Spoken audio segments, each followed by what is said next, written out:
Assalamualaikum warahmatullahi wabarakatuh. Berjumpa lagi dengan Pak Guru di channel YouTube.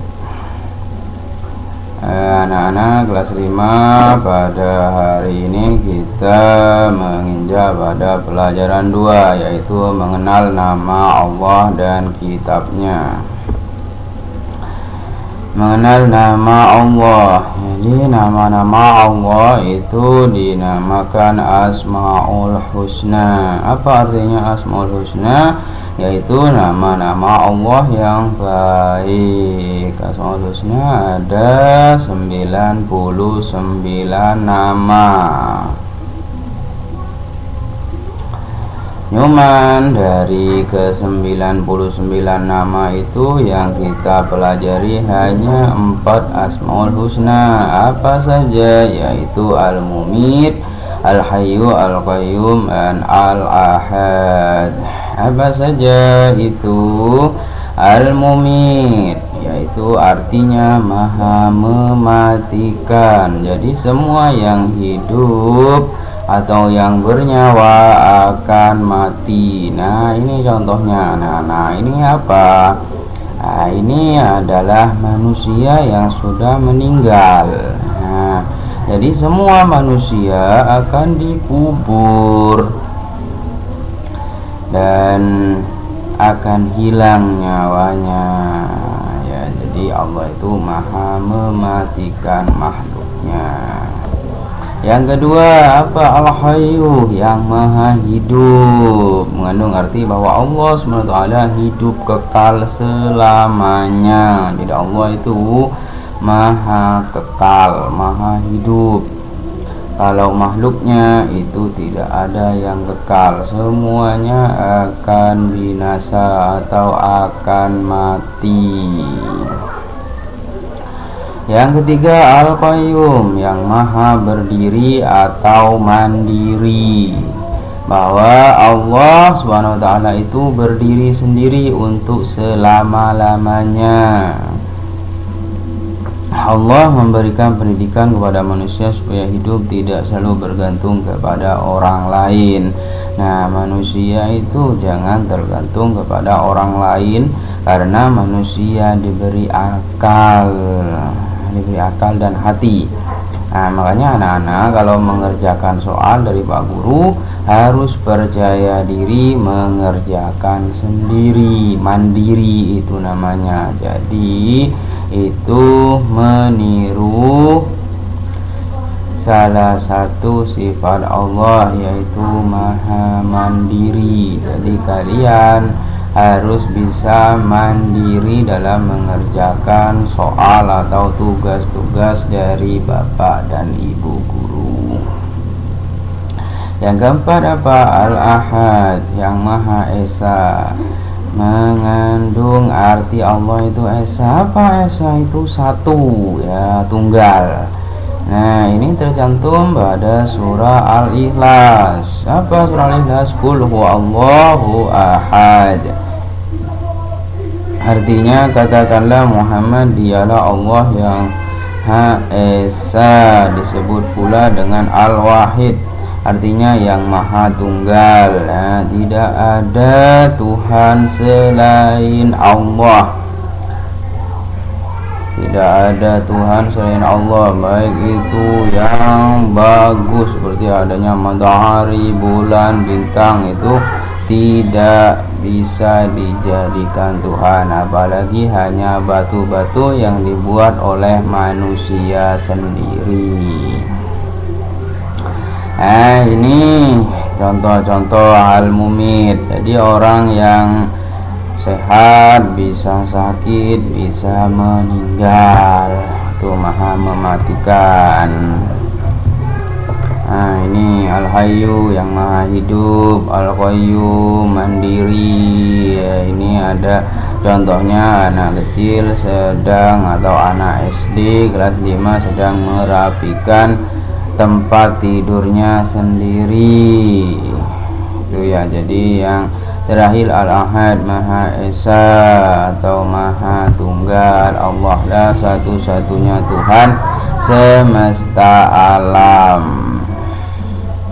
Nah, setelah itu kita belajar tentang kitab-kitab Allah. Nah, ini jadi Allah itu dalam sejarah kehidupan manusia menganugerahi atau menurunkan 4 kitab. Nah, ini ya. Apa saja kitabnya? Yang pertama adalah Taurat, 2 Zabur, 3 Injil, 4 Al-Quran. Nah, tapi sebelum menurunkan kitab-kitab suci, Allah juga menurunkan suhuf. Nah, apa itu suhuf? Adalah sebuah lembaran-lembaran, itu suhuf namanya. Jadi Nabi Ibrahim itu dikasih suhuf.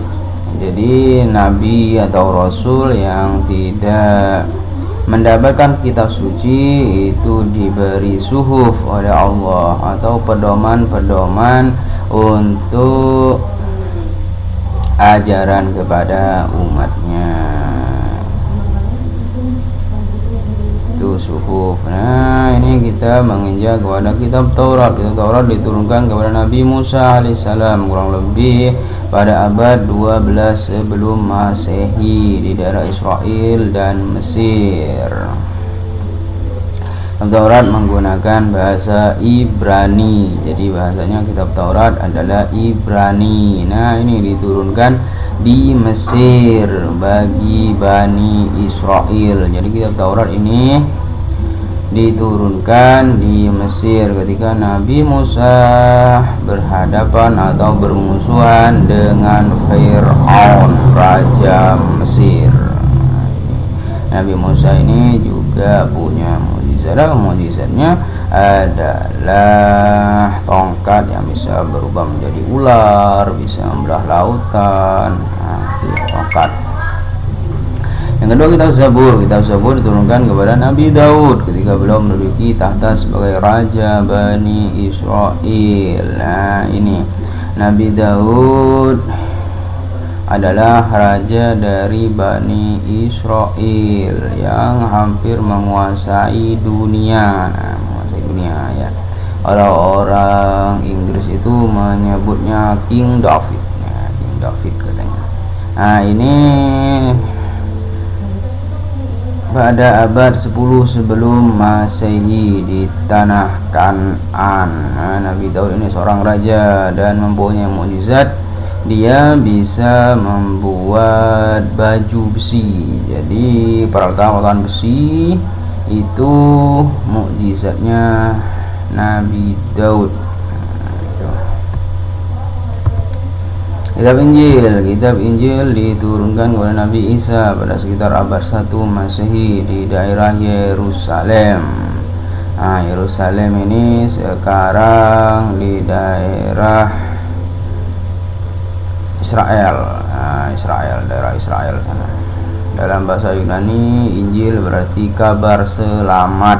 Nah, ini jadi artinya Injil itu kabar selamat, pelajaran yang baru atau kabar gembira. Nah, ini lalu Nabi Isa ini diberi mukjizat oleh Allah, bisa menghidupkan orang mati, bisa menyembuhkan penyakit-penyakit.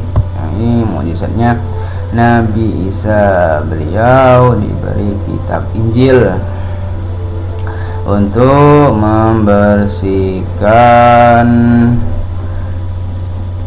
berhala-berhala yang disembah oleh Bani Israel.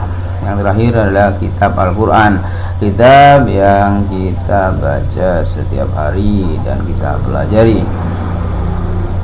Kitab Al-Quran mulai diturunkan kepada Nabi Muhammad SAW pada abad 6 Masehi di Mekah. Peristiwa turunnya ayat Al-Quran atau dikenal dengan Nuzul Quran terjadi pertama kali ketika Nabi Muhammad menyendiri di Gua Hira. Nah, kalau katanya orang Indonesia itu bertapa di Gua Hira selama 40 hari. Jadi tidak keluar dari gua. Untuk makanannya gimana? Makanannya diantar oleh istri beliau ya, yang bernama Khadijah.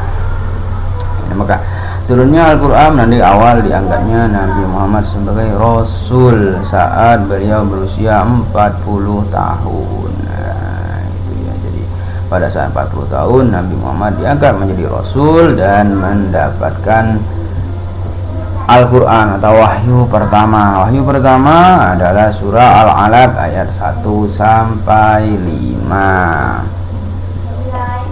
Nah, ini Al-Quran terdiri dari 114 surat, terbagi dalam 30 juz, 6.236 ayat. Al-Quran diwahyukan selama 22 tahun, 2 bulan, dan 22 hari. Al-Quran menyempurnakan seluruh hukum-hukum Allah yang terdapat dalam kitab-kitab yang diturunkan sebelumnya. Ia diturunkan untuk seluruh umat manusia sebagai rahmat bagi semesta alam, atau disebut juga rahmatan lil alamin. Nah, bedanya dengan kitab-kitab yang lain, Al-Quran ini adalah penyempurna dari kitab-kitab yang lainnya. Jadi Al-Quran ini sudah asli ya, sangat asli dan dijamin keasliannya oleh Allah. Kitab Allah membawa ajaran terpuji. Jadi kitab-kitab Allah itu semuanya membawa ajaran terpuji, baik itu kitab Taurat, Zabur, Injil, apalagi Al-Quran. Tapi yang ketiga, kitab ini Taurat, Zabur, dan Injil sudah banyak diubah atau dimodifikasi oleh raja-raja yang berkuasa pada saat itu. Nah, ini ajaran-ajaran kitab suci adalah menyembah Allah atau sholat. Ini ya, bersalaman sama teman atau rukun sama teman, harus hidup rukun. Jadi ajaran kitab-kitab suci itu adalah hidup rukun, tolong menolong, kasih sayang terhadap hewan, terhadap tumbuhan, terhadap diri sendiri ya, kebersihan diri. Nah, ini keindahan diri. Jadi itulah ajaran-ajaran kitab suci yang diturunkan oleh Allah Subhanahu wa Ta'ala. Cukup sekian dari Pak Guru, kurang lebihnya mohon maaf. Assalamualaikum warahmatullahi wabarakatuh.